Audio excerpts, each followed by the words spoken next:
Oskar and Klaus are real cats who share their real-life adventures every day with friends all over the world.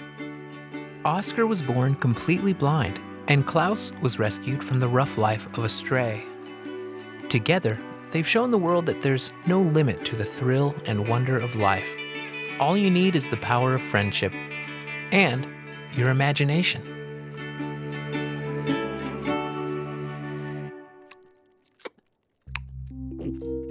Oh boy, this is the life. Klaus would gloat each time he stuffed a sardine down his throat. Klaus loved his cozy home in the city. He was nothing less than a spoiled kitty. He had food round the clock, 9 napping spaces, plus 4 litter boxes in various places.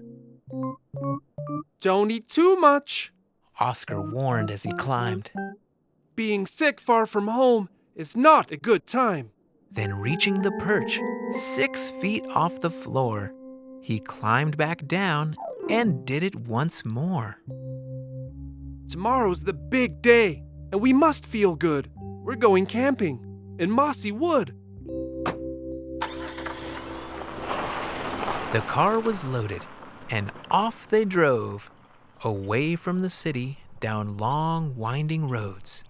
The trees grew bigger, the grasses more wild, and Oskar couldn't help but smile.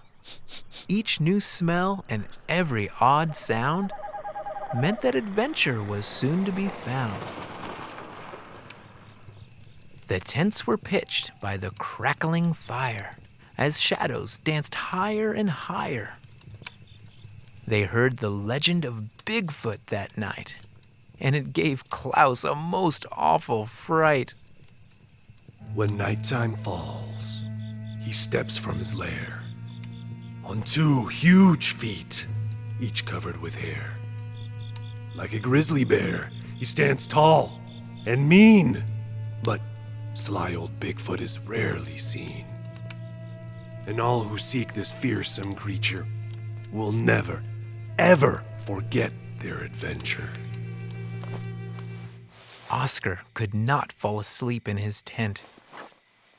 I can find Bigfoot just by his scent. Hey, Klaus! Klaus! Are you awake? I'm sleeping. Klaus mumbled. For goodness sake. You are coming with me. Oskar insisted. You have no choice. He was very persistent. Klaus rolled over and covered his head. But Oskar pulled him straight from the bed, out of the tent and onto the grass. Let's get moving. Adventure at last. They walked for a while. Sometimes they'd jog, until they reached an old hollow log. In that spot, the path simply ended. Let's go back to the camp, Klaus demanded. We can't stop now. Let's just crawl through. Oskar's excitement grew and grew. But it's so dark. Klaus's voice quivered. He was so scared, his whole body shivered. Yet despite all of his protests and groans, Klaus followed his pal into the unknown. Oskar's words echoed inside of the tree.